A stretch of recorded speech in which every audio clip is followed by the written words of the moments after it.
በራሱ ቀብር ላይ የተገኘው ደራሲ።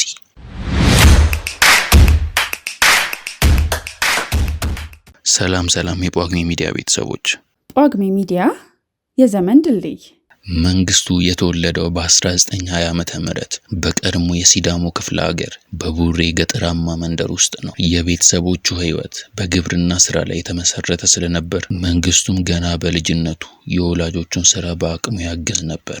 የመንግስቱም ህይወት በፈተና የተሞላች መሆን የጀመረችው ገና በማለዳው ነበር። በዚያው የልጅነት እድሜው እባብ ነድፎት ለ6 ሳምንታት ህሊናውን ስቶ ከሰነበተ በኋላ ከሞት ተረፈ። ፋሺስት ኢጣሊያን ኢትዮጵያን በወረረበት ወቅት የመንግስቱን የትውልድ መንደር ሲያቃጥል መንግስቱ ከእሳት የተረፈው በተአምር ነበር። ቤታቸው ሲቃጠል መንግስቱ የሚሄድበት አጥቶ በቤት ውስጥ ይቅበዘበዝ ነበር። በሚቃጠለው በነ መንግስቱ ቤት ውስጥ ሰው መኖሩን የተረዳ አንድ የአካባቢው ሰው ወደ ቤት ውስጥ በመግባት መንግስቱን ከሞት አተረፈው። በፋሺስቶች መምጣት የተደናገጠው የአካባቢው ሰው ቤቱን ትቶ ሲሸሽ ፈረስ መጋለብ የማይችለው መንግስቱ በፈረስ ሊያመልጥ ወሰነና ከፈረስ ላይ ወጣ። የፈረሱ ፍጥነት አስደንግጦት ከፈረሱ ላይ ለመውረድ ወሰነ። ለስላሳ መሬት አገኘው ብሎ ከፈረሱ ላይ ተፈናጦ ወረደ። ሲወርድ ግን እንዳሰበው አልነበረም። ድንጋይ ሊወደቀ ቢወርቅም ግን ከሞት መትረፍ ችሏል። የሞትን ደጅ እየረገጡ መመለስ የተለማመደው መንግስቱ በአንድ ወቅት በከብት ጥበቃ ላይ ሳለ ጅብ ተሸክሞት ሊሄድ ሲታገለው የለበሰውን ደበሎ ለጅብ ሰጥቶ ማምለጥ ችሏል። ለዚህም ነው መንግስቱን ከልጅነት ጀምሮ የሚያውቁት ሰዎች ህይወቱን በሙሉ የፈተና ዘመን ነበር ብለው የሚመሰክሩት። መንግስቱ እድሜው ለትምህርት ሲደርስ ተፈሪ መኮንን ትምህርት ቤት ገብቶ ፊደል መቁጠር ጀመረ። ከፍ ሲልም በወታደርነት ለማገልገል ተመዘገበ።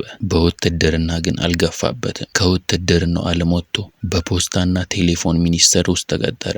በስራው የተመሰገነ ታታሪ ሰራተኛ ስለነበርም በአጭር ጊዜ ውስጥ እድገት አግኝቶ ወደ ድሬዳዋ ተዘዋወረ። ደሞዙ ግን አጥጋቢ ስላልሆነለት ስራውን ለቆ በእጥፍ ደሞዝ በምድር ባቡር ኩባንያ ውስጥ ተቀጠረ። የፖስታና ቴሌፎን ሚኒስቴር ይህን የመንግስቱን ድርጊት ሲሰማ ወደ ቀድሞ ስራው በግዳጅ መለሰው። መንግስቱ ግን ለአለቆቹ ውሳኔ የሚመች አልሆነም። አለቃም ይሁን ምንዝር፣ አለቃም ይሁን ማንም በእጄ ከመጥፋቱ በፊት በሰላም አሰናብቱኝ ብሎ አስፈራራቸው። ይህ ፉከራው ግን ሳያዋጣው ስለቀረ ሌላ መላ ዘየደ። ራሴን አጠፋለሁ ብሎ ማስፈራራት የመንግስቱ ሌላኛው ዘዴ ነበር። እንደ አጋጣሚ ሆኖ ይህኛው መላ ሰራለት። መስሪያ ቤቱ ራስን ከምታጠፋ እንለቃለን ብሎ አሰናበተው። ጳጉሜ ሚዲያ የዘመን ድልድይ። ወደ ምድር ባቡር ኩባንያ ሄዶ ለጥቂት ጊዜያት ያልከሰራ በኋላ የኩባንያው ስራ አስኪያጅ እብሪት አስመረረኝ በማለት ስራውን በፈቃዱ ለቀቀ። ጥቂት ሰንብቶ በኢትዮጵያ ንግድ ባንክ በጥሩ ደሞዝ መዝገብ ቤት በሹምነት ተቀጠረ። በመዝገብ ቤት ሹምነት ጥቂት ከሰራ በኋላ ወደ ትርጉም ክፍል ተዘዋወረ። ከዚያም ወደ ባንክ አስተዳደር ክፍል ስልጣን ብጤ ያገኘ። በወቅቱ 2 ጊዜያት ያህል ጥሩ የደሞዝ ጭማሪ ማግኘት ችሏል። ጭማሪዎች ያገኘበት መንገድ ግን የተለየ ነበር። ይኸውም ህንዳዊውን የባንክ ስራ አስኪያጅ በሽጉጥ በማስፈራራት ነበር። ሌላ አጋጣሚ ተፈጥሮ ሳይቀር ቀረ እንጂ መንግስቱ ከሽጉጥ ተሻግሮ በጠመንጃ በማስፈራራት 3ኛ ጭማሪ ለማስደረግ እየተዘጋጀ ነበር። ባህል አስከብራለሁ በሚል ምክንያት በርኖስ እየለበሰ ቢሮ መግባት ጀምሮም ነበር። በዚህም ተከሶ ማስጠንቀቂያ ተሰጥቶት ነበር። በብዙ ልመና በርኖሱን አወለቀ። በዚህም የተናደደው መንግስቱ ባንኩን በጋዜጣ ጽሑፍ ሙልጭ አድርጎ ተሳደበ። ይባስ ብሎም ንጉሠ ነገሥት ቀዳማዊ ኃይለ ሥላሴ የባንኩን አገልግሎት አሰራር ሊጎበኝ ወደ ባንኩ በሄዱበት ወቅት መንግስቱ ወደ ክፍሉ ደብቆ ያስገባው ተጣጣፊ አልጋ ላይ ተገኘ። ለምን ቢሮ ውስጥ እንደተኛ ሲጠየቅም አለቆቼ ስራ ስለማይሰጡኝ የምሰራው ስራ ሳይኖር በከንቱ ደሞዝ እንደሚከፈል ለማሳወቅ ነው ብሎ ተናገረ። በዚህ አድራጎቱ የተበሳጩት አለቆቹ በማግስቱ የሰነበት ደብዳቤ በፖሊስ እጅ ደረሰው። በባንኩ የስራ ኃላፊዎች ውሳኔ ያልተስማማው መንግስቱ መስሪያ ቤቱ ላይ ክስ መሰረተ። መንግስቱ መስሪያ ቤቱን አሸነፈ። ነገር ግን ጉዳዩን ተከታትሎ ሳያስፈጽም በማስታወቂያ ሚኒስቴር በጋዜጠኝነት ተቀጠረ። በዚህኛው መስሪያ ቤት የመንግስቱ መንፈስ የተረጋጋ መሰለ። በወቅቱ በጋዜጣ ላይ በሚያቀርባቸው ጽሑፎች በብዙዎች ዘንድ እውቅናን ለማግኘት በቃ። መንግስቱ በወቅቱ በጽሑፎች ይዳሰሳቸው የነበሩት ርዕሰ ጉዳዮች አብዛኛው የሥራ ባልደረቦቹ የማይደፍሯቸው ነበሩ። በጋዜጠኝነት የጀመረው ጽሑፍ ወደ ደራሲነት አሸጋገረው። የድርሰት ስራው የጀመረው በማስታወቂያ ሚኒስቴር ውስጥ ነበር። በጋዜጠኝነት ተቀጥሮ ማገልገል ከጀመረ ከዛ ዕለት ጀምሮ የመጀመሪያው ስራውም ሌላው እንደሚያየ በተሰኘ ርዕስ በ1949 ዓ.ም ለአንባቢያን አደረሰ።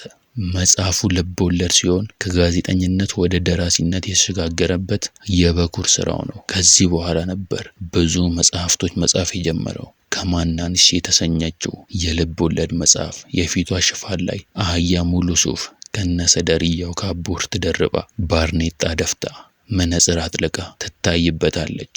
ድርሰቱ በአህያይቱ ዙሪያ የሚያጠነጥን ሲሆን የመጽሐፉ አንዱ ክፍል የአህያ ጸሎት ነበር። በስመ ጎርማዲዮስ ወሰርዶ ወፋንድያ በማለት ጸሎቱን አድርሳ ወደ ቀልቧ እንደምታመራ ተጠቅሷል። አንድ ሰው እጅ እንዲነሳት ተደርጋ የተሳለችው አህያ የወቅቱን የፓርላማ አባላት ለመሳደብ ሆን ብሎ ያዘጋጃት ናት ይባላል። ከላይ የተጠቀሱት ስራዎች በተጨማሪ የትርጉም መጽሐፍትንም ለአንባቢያን አድርሷል። መንግስቱ ገዳሙ ጥሩ ጸሐፊ ብቻም ሳይሆን ጥሩ አንባቢም ነበር። በመኖሪያ ቤቱ ውስጥ ድንቅ ቤተ መጻሕፍት አዘጋጅቶ ነበር። መንግስቱ ራሱን በራሱ የፈጠረ ምሁር ነበር። በመደበኛ ትምህርት ብዙም ባይገፋም በእንግሊዝኛ ቋንቋ ጭምር መጽሐፍ ይጽፍ ነበር። ለአንድ ዓመት ስራ ሲፈታ ግን መጽሐፍቱን በሙሉ ቸበቸባቸው። ከዚህ በኋላ ግን የመጽሐፍት ድሃ እንደሆነ ይነገራል። መንግስቱ በማስታወቂያ ሚኒስቴር ውስጥ የቆየው የ15 ዓመታት ያህል ቢሆንም ያቀርባቸው የነበሩ ጋዜጣዊ ጽሑፎች ግን ጥቂት ነበሩ። ብዕሩን ሲያነሳ ግን ጉድ ለማውጣት ነበር። በወቅቱ የሚከናወኑ የባለስልጣን ሆነ ከሌላው የህብረተሰብ ክፍል የተደበቁ ነገሮችን ይፋ ለማውጣት የመንግስቱ ብዕር ደፋር ነበረች። ሞገደኛ የሚል ስያሜ የተሰጠውም ከግላዊ ባህሪውና ድርጊቱ ባሻገር በሙያዊ ተግባሩ ሞጋች ስለነበር ነው። ጽሑፎቹ የህዝቡን እውነተኛ ህይወት የሚዳስሱ እንዲሁም ችግሩንና በደሉን ከፍላጎቱ ጋር የሚያመላክቱ ነበሩ። በተለይም የስርዓቱን ንቅዘት በመዋጋት የሚደርስበት አሳርና መከራ ከሙያው አላገደውም። መንግስቱ የኢትዮጵያ ጋዜጠኞች የገና ዳቦ ናቸው ሲል ብዙ ጊዜ ተናግሯል። ጳጉሜ ሚዲያ የዘመን ድልድይ